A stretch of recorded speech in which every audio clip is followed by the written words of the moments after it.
Pour la politique de mobilité, alors, quelle est notre politique de mobilité? Comment cela fonctionne? Alors, j'ai juste déjà deux chiffres. J'ai les chiffres de l'année 2020, je n'ai pas encore ceux de l'année 2021 consolidés, mais en 2020, 28% des officiers de gendarmerie ont fait l'objet d'une mutation, donc une mobilité, et 16% des sous-officiers, la même année, ont fait l'objet d'une mutation. Donc ça vous donne les ordres de grandeur. S'agissant des officiers, le principe, les temps d'affectation sont de 4 ans. Ça peut être plus ou moins 1 an selon la nature des postes.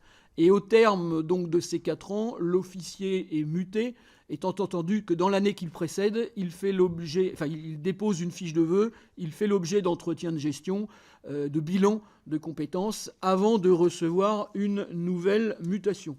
Nous nous efforçons effectivement pour que l'officier connaisse sa mutation 5-6 mois avant l'échéance. Donc en clair, comme la plupart des mutations sont prononcées avec effet à l'été et souvent au 1er août, en début d'année civile, et c'est le cas actuellement, nous communiquons aux officiers leur mutation, étant entendu qu'il y a aussi un dialogue dans le plan annuel de mutation. L'officier est quand même reconsulté avant la mutation définitive. S'agissant des sous-officiers, la logique est un petit peu différente. C'est-à-dire que le sous-officier, tant qu'il ne candidate pas à l'avancement et qu'il sert dans une unité, il a vocation à y rester, et il n'y a que lorsqu'il émet des vœux pour en sortir qu'il va éventuellement faire l'objet d'une mutation, ou bien si la hiérarchie constate que sa présence n'est plus souhaitable en un lieu donné pour des raisons qui tiennent par exemple à sa personne, dans ce cas-là, nous prononcerons une mutation d'office, mais ça reste quelque chose d'assez exceptionnel, fort heureusement.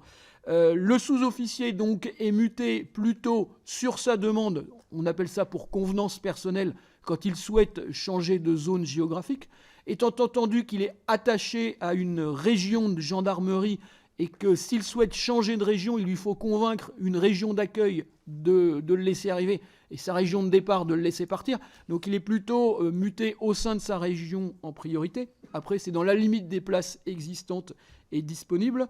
Et il est muté aussi dans le cadre de l'avancement lorsqu'il atteint les grades d'adjudant-chef ou major pour aller tenir des fonctions d'encadrement ou de commandement. Il sait que lorsqu'il postule dans ces grades pour l'avancement, il lui faudra en principe bouger. Mais là encore, il y a un dialogue de gestion bien en amont de la sortie du tableau d'avancement. Et pour être très concret, le tableau d'avancement sort chaque année au 1er décembre, ou une date très proche. Un dialogue de gestion a eu lieu en avant, donc à l'automne, avec l'intéressé. Et dès la sortie du tableau d'avancement, nous faisons connaître dans les jours qui suivent les mutations aux sous-officiers concernés, qui s'échelonneront dans l'année civile qui suit en fonction de l'écoulement de ce tableau d'avancement. Et ils ont donc toujours 4, 5, 6 mois, voire plus, de préavis pour bouger, avec aussi beaucoup de souplesse dans ces projets.